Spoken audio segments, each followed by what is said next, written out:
All right, everybody, welcome back to a new album review series. Of course, we just finished up the Metallica discography ranking, which we will be revisiting rather shortly, since the new album is we're really getting close, approaching it. And of course, I'll do a review for that, and then do an updated ranking of these Metallica albums with that included in it. But of course, we left off there doing that. I took a little week off, was in vacation, vacationing up in Las Vegas, so had a blast up there. But now we're back at it, and now we're gonna pick up where I said we were gonna start. Of course, with this band. If you guys saw the review for Skills, well, actually, that's where we left off. Was I did Skills Different Worlds album review. But then if you watched that, you saw that I announced we're gonna go real freaking heavy. We're gonna be looking at Carcass. So, I know this isn't for everybody. This death, gore grind, just nasty sounding stuff. But hey, we're gonna cover it. I know there's some of you out there who I've talked to before are definitely big fans of this genre, this subgenre, and this band in particular. So I'd love to hear your guys' opinions, and if you guys have never heard of them or anything like that, you can dive in and see what you think about them. So, with that being said, of course, we are starting it off with 1988, this album right here, Reek of Putrefaction. And yes, that is crazy, real dead bodies there all over. Disgusting looking stuff, like a collage. Really nasty looking stuff.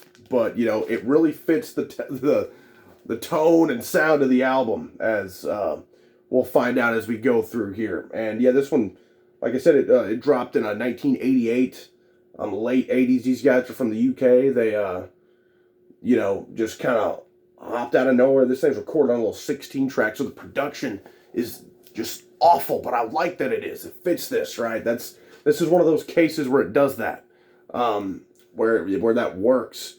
And yeah, this I was very glad to get a copy of this, ordered off Discogs. This is an original press too, so really, really rare stuff. So I was pretty pumped to get this stuff in, for this album in for Carcass. But anyways, guys, yeah, we'll just kick it off with the opener, which a lot of these tracks, as we'll see, they're kind of like, I don't think any track goes over like 3 minutes, right? They're a lot of short, quick bursts. Some of them last maybe a minute, right? So this album really is best listened to as like a whole piece. At least that's what I found. But don't get me wrong, there's some really good standout ones on here. But we start off with the opening kind of instrumental, Genital Grinder. You heard it right, Genital Grinder. Just kind of sets the stage for what this thing's gonna be about here. Just, nasty, roaring, rough and raw sounding instrumental guitar, blast beating drums, which leads directly into regurgitation of giblets, which is one of the best tracks off here. This one really shows it, because then you get the vocals, the dual vocals. You get the deeper, more guttural sounding vocals from one vocalist, and then the lighter kind of, scratchy, almost, almost kind of squeaky at some, well, I wouldn't go that far, right? But just higher pitched, kind of squealy kind of sounding vocals, and they kind of harmonize together. It really reminds me a lot of Deicide, if you guys have ever listened to them, like the vocals style of Carcass on these first two albums mainly. And yeah, regurgitation of giblets, one of the best ones off here. Got to be up in the top notch, top caliber of material for this album here. Then we go on to Maggot Colony, another kind of quick, to the point, solid, fast paced one that just, really, again, some of these kind of, I won't have too much to say about it, because they just kind of, they shoot them at you, they fire and go on to the next, right? That's just kind of how this is, which I love it. It really keeps the flow of the album going. Then we go with Siosified, Return to the Gore, or sorry, Rotten to the Gore. It's kind of hard to read, kind of the font they chose, of course, on the back here. And this one is another one that I would put up there as one of my favorites off here. It is another just nasty one that has kind of a cool little chunky riff going on with it. That just it's one of those standout ones for sure. And really, the one after it is I love the drums going on. The drum intro on this one is definitely probably like the top 2 or 3 off here for me. Carbonized eye sockets. This one is definitely a classic Carcass, early Carcass tune. A lot of people know, or a lot of people who are fans of the band definitely know this one. Really, really badass kind of drum solo intro, and then it just blasts you right then and there with it. With a cool little breakdown and everything. Just one of the best songs off here. A really kind of an essential early Carcass track for people who are kind of getting into the band, or maybe, you know, dived in whenever these guys were more melodic and stuff later on. This one is kind of, and you're wanting to explore some of their early stuff. Carbonized Eye Sockets is one of those that I definitely recommend. Then we go with Frenzied Defruncation, I think. Again, I'm gonna have a hard, or no, it's Frenzied Detruncation. Some of these, like I said, I mean, they got like a bright green font, and even the font style is kind of hard to read some of these on the back here. But yeah, Frenzied Detruncation, kind of a quick little interlude type deal here, yet again. Then we go to Vomited Anal Tract. Right? I mean, these are just nasty sounding song titles, which is hilarious. Read them out loud, right? But this one, it's another kind of interlude, but man, it's one of the coolest interludes off here. I mean, it sounds exactly like what it's titled, Vomited Anal Tract, just nasty, roaring, just gurgling sounding, you know, disgusting stuff there. Then we go on to Fester Day, which is another pretty solid one here that kind of, not too stand out, kind of one that just kind of helps the flow go along yet again. Then we've got Fermenting Innards, one of my favorites off here. Love the breakdown on this one, really cool. You get the really, you know, almost barking sound of vocals, like a demonic dog barking, kind of going on here, almost like even like there's a guitar solo stuff that's just like shredding, almost sounds like sprinkling of glass coming down, or even like Gallagher noises. Like, it's just crazy, chaotic stuff. Really interesting to hear. But Fermenting Innards is another one that's one of the best ones off here, I think. Then we go with Excreted Alive. Another quick to the point, knocks it out of the park, nothing wrong with it. Little, I think, 1.5 minute track there. And then we end this first side with Separation, which is another just great one that really just, you know, closes out that first side solid and makes you kind of think, you know, for like an innocent mind, be like, should I turn it over to the next one, right? And really, I'm just now noticing this, but the sides are actually labeled. It looks like the A side is fecal disarticulation side, and then side B, which we'll talk about now, is the anal disgorgement side, right? I didn't really notice that, but until just now reading off here.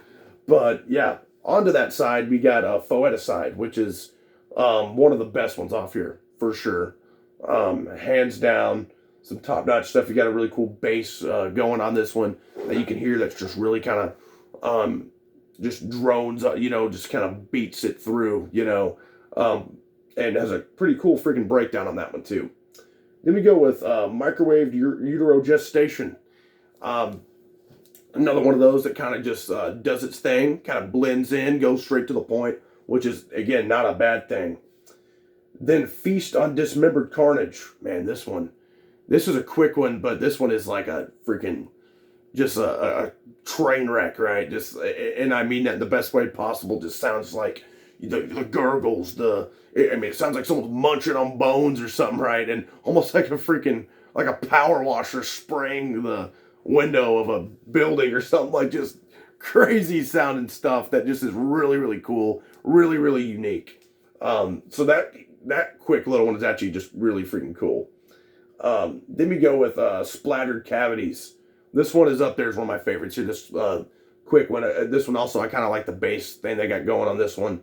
and just the, the yelling of splatter cowardies, just crazy, crazy stuff. Then we go with Psychopathologist, another quick, to the point one. Doesn't really stand out too much amongst some of these other ones, but this next one does, which might very well be my favorite off here.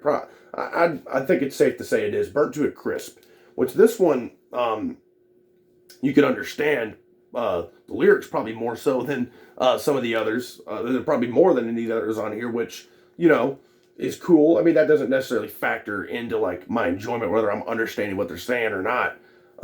But that this one definitely, I bring that up because this one kind of, Burnt to a Crisp is kind of where the band would go, like for their next album.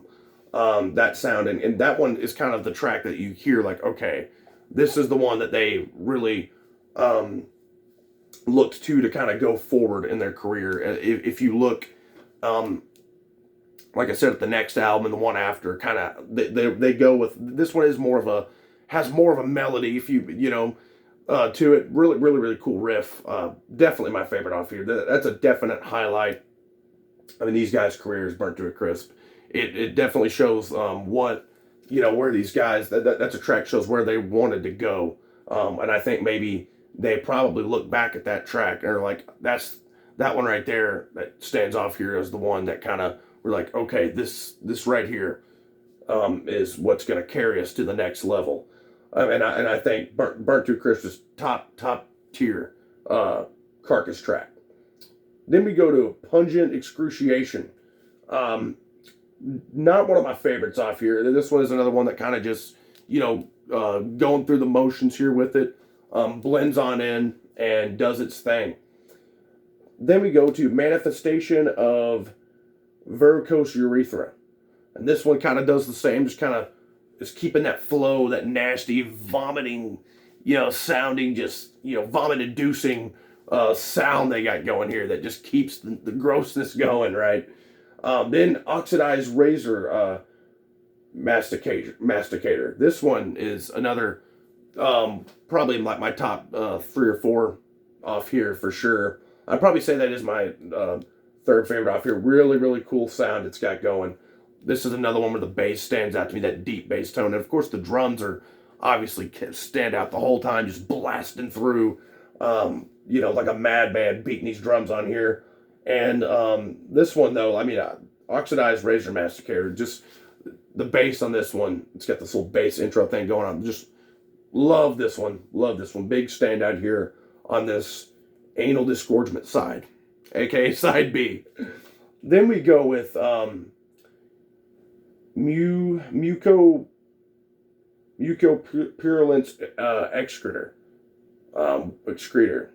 It was how I think you say it, right? They got some pretty complex song title names here, but this another one that flows just fine on here and has a good build up to the final track here, Malignant Defecation, which is a solid closer that really wraps up things. Has all these different little time changes, fast jumps and breaks in here that really adds up to and just puts a shitty cherry on top, and I mean that again in the nicest way possible, and in the best way possible, because that's what this is. It's a nasty, gore-fested, just disgusting sounding album, but I love it for that, right? That's what it's about. That's why I'm saying this is definitely not an album for everybody, right? It's like an experience that, needs to be listened to all in one piece. I'll never forget the first time hearing this. I was like, whoa, right? Like it blew me away.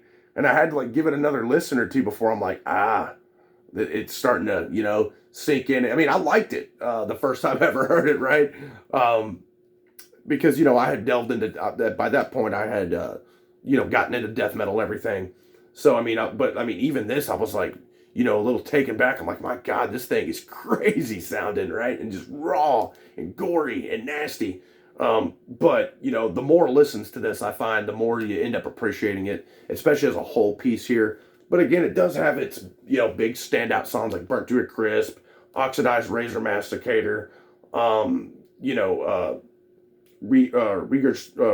Regurgitation of Giblets, and, stuff like that. It's got its definite standout. Once again, no songs on here really, I don't even think, go past like 2 minutes 45 seconds. I think is like the longest track on here, if I'm not mistaken. But it does what it needs to do. These guys made a bold freaking statement with this crazy looking album cover and with these crazy song titles and just crazy, disgusting, and gnarly sound they got going.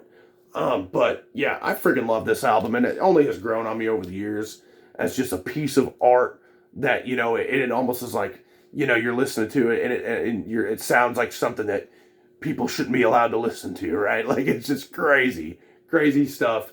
But yeah, Reek of Putrefaction, great stuff. And I'd love to hear your guys' thoughts on this for, you guys who have heard this before, who are fans of this genre, subgenre, this band, and this album. And if you're not, I'd love to hear your thoughts on it too, because believe me, I totally understand if you're like, hey, that album is dog shit. I totally understand where you're coming from, because it is a wild, very, very different, you gotta, it's not something you're gonna, show your best bud right off the bat. Like, hey man, yeah, what kind of, or show somebody what kind of music you listen to. I think you'd like this one. Let's pop on Reek of Putrefaction by Carcass, it would kind of throw them off for probably ever wanting to hear anything you suggested to them, right? But to me, I absolutely love this disgusting little piece right here. And I think it does everything it aimed to do perfectly. So, which is gross out, get your head banging, and just give you quite the album experience right here. But anyways, guys, yeah, just super, super pumped to be delving into Carcass, going another big, heavy route here. Of course, the last, death metal thing, we did Death a little while ago. We've done, Slayer. Those have been, the heaviest bands we've covered so far. And, of course, this one's going to, crack right up there with those as far as the heaviness goes. So, yeah, I'd love to hear your guys' thoughts on this. And, of course, next time we'll be checking out their other 1980s album, because these guys were mainly prevalent in the 90s, right? 1989's Symphonies of Sickness, which we'll take a look at next time. So, I'm definitely interested, again, to hear your guys' thoughts on this album. And, we can kind of compare notes and talk about what we like, don't like. Do you like this early era of the band better, or some of the later stuff that we'll get into? Definitely a lot of cool conversation to be had about this crazy record. So anyways, guys, yeah, stay tuned for Symphonies of Sickness review coming up next time. Like, subscribe, and comment. Thanks, guys.